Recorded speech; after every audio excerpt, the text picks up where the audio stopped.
Shalom sahabat Impact, hari ini kita akan membahas tentang berkat dari kelahiran Tuhan Yesus. Yang pertama dari Lukas 2 ayat 6 dan 7 dikatakan bahwa Yusuf dan Maria melahirkan Tuhan Yesus di dalam sebuah palungan dan dibungkus dengan kain lampin. Yang pertama di sini adalah kita membahas tentang kejadian-kejadian yang terjadi di dalam kehidupan Tuhan Yesus waktu dilahirkan. Apabila kita melihat kejadian yang pertama ini dari Lukas 2 ayat 6 dan 7, bayi Yesus diletakkan di sebuah tempat yang diperkirakan adalah gua ataupun kandang di mana banyak hewan-hewan ternak yang dipelihara di situ. Sahabat Impact, kita semua tahu bahwa kita penting sekali artinya kebersihan, penting sekali sesuatu yang baik buat anak-anak kita. Saya rasa jarang sekali ada orang yang pernah dilahirkan. Kalau ditanyakan dilahirkan di mana, paling murah mungkin dilahirkan di bidan. Tetapi Tuhan Yesus dilahirkan di sebuah kandang hewan. Dan yang lebih cukup menyedihkan, dia tidak lahir di sebuah tempat tidur atau di sebuah rumah sakit atau rumah bersalin. Tidak, dia lahir dan ditempatkan di tempat makanan hewan. Tetapi Alkitab menuliskannya palungan. Palungan adalah tempat makan hewan. Saudara, tempat makan hewan itu sangat jorok, sangat kotor, sangat bau, dan tidak tahu ada kuman apa yang ada di situ. Tetapi saudara, tahukah saudara, tempat yang disinggahi Yesus itu, palungan itu, kandang yang jorok itu, hari ini apabila kita ke Bethlehem, ke Israel, kita melihat ada sebuah gereja yang megah yang diperkirakan disitulah tempat gua atau kandang Yesus dilahirkan. Kita melihat di tempat itu begitu penuh dengan mur, emas, kemenyan yang ada 24 jam untuk menyatakan betapa sang raja lahir di situ. Apa maksud dari Tuhan Yesus, raja kita ini? Dia hanya menyinggahi sebuah tempat yang begitu kotor, begitu sederhana. Tetapi hanya disinggahi mungkin hanya beberapa jam, lalu atau mungkin beberapa hari. Setelah itu Yesus pergi lagi. Saudara, perhatikan, sekotor apakah hidup kita? Sekotor apakah hati kita? Sekotor apakah kehidupan? Sesusah apakah keadaan kita? Biarlah Natal ini kita izinkan Tuhan Yesus hadir sejenak di dalam hidup kita yang sudah tidak tahu seperti apa itu. Dan biarlah dia ada di situ menjadi terang. Dan setelah itu kita akan melihat pemulihan demi pemulihan terjadi. Inilah berita Natal. Yang kedua, kita lihat lagi, yakni Tuhan Yesus itu lahir di kota Bethlehem. Tahukah saudara kota Bethlehem itu di mana? Dituliskan di dalam kitab Mika 5 ayat 2 dituliskan, hai Bethlehem, kaum yang terkecil, dikatakan kota yang terkecil. Alkitab mengatakan bukan kecil tapi terkecil, yang paling terkecil, yang paling jelek, yang paling terhina. Tetapi Tuhan hadir di situ. Asalkan Tuhan hadir di tempat yang terkecil, asalkan Tuhan hadir di tempat yang paling terhina, maka hari ini orang semua mengetahui bahwa Bethlehem adalah kota kelahiran Sang Raja, Tuhan Yesus. Saudara, biarlah kemuliaan Tuhan itu ada dalam hidup kita. Saat Tuhan Yesus ada dalam hati kita, seperti dia ada di Bethlehem, sekecil apapun pekerjaanmu, sekecil apapun posisimu, seperti kota Bethlehem itu dikatakan kabar gembira buat kita semua. Kabar gembira bahwa Tuhan Yesus mau hadir di tempat yang paling rendah. Tuhan Yesus mau hadir di tempat yang paling sederhana. Di Bethlehem, seperti itu juga dalam hati kita. Dan biarlah kemuliaan Tuhan bersinar atas hidup kita. Yang ketiga ditulis di kota Yudea, yakni kota Nazaret. Apabila kita membaca dari Yohanes 1 ayat 46 dikatakan, apakah ada yang baik yang bisa keluar dari kota Nazaret? Ini ayat yang sangat-sangat menarik sahabat Impact. Karena dikatakan apakah ada yang baik yang bisa keluar dari Nazaret?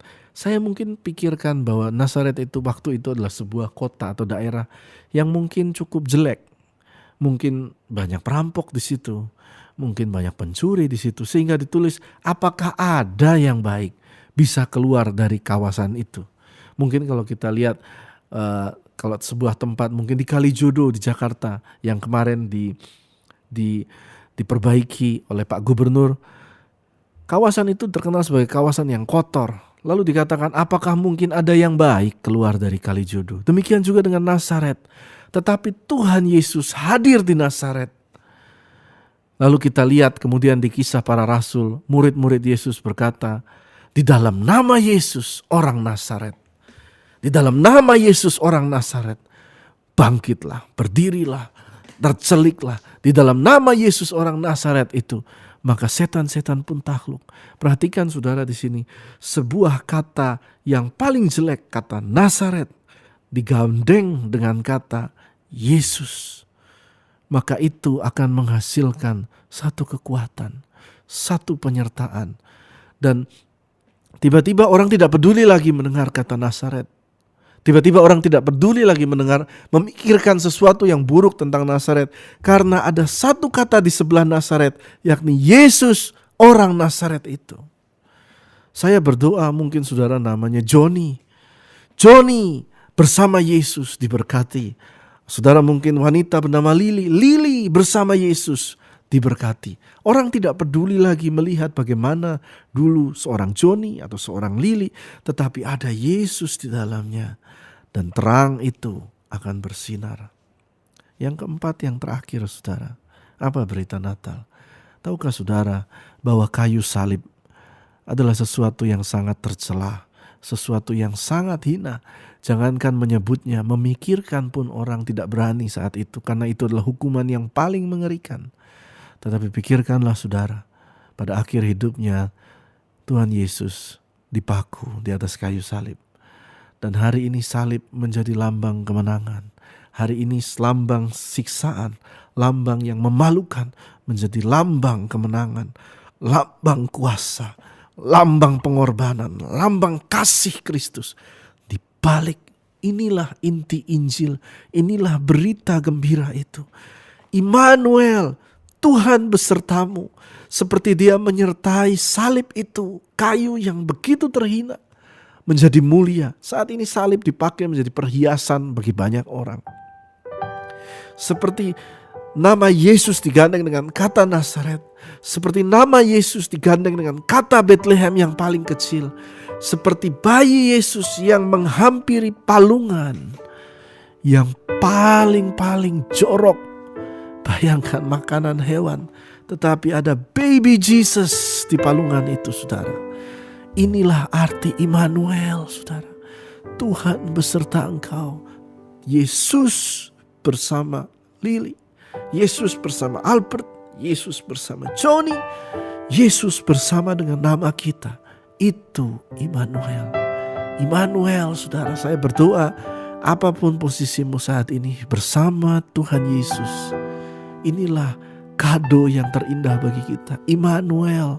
Mungkin engkau sakit, it's okay, engkau sakit, jalanlah bersama dengan Tuhan Yesus. Mungkin engkau belum menemukan pekerjaan, mungkin engkau dalam kesusahan, berjalanlah bersama Yesus. Immanuel, yang lama sudah berlalu, sekarang engkau berjalan dengan Tuhan Yesus. Percayalah saudara, apabila Tuhan memulihkan engkau, dikatakan dalam Mazmur, engkau akan tertawa dan bersukacita, melupakan hari-hari yang lalu. Ingat seperti Yusuf berkata, Tuhan membuatku melupakan hari-hari yang lalu. Orang melupakan akan Nazaret yang jelek, orang melupakan akan palungan yang jorok. Karena apa? Karena ada baby Jesus, karena ada Yesus hadir di situ. Saya berdoa buat saudara, saudara boleh menutup mata sejenak menerima berita ini. Tuhan Yesus, hamba berdoa dari tempat ini bagi para sahabat Impact dimanapun. Hamba berdoa, biarlah engkau hadir sungguh-sungguh dalam setiap hati, daripada setiap pendengar yang mendengarkan akan renungan ini. Ya Tuhan, engkau bisa mengubah Bethlehem yang terkecil menjadi mulia, Nazaret yang paling kotor menjadi begitu mulia.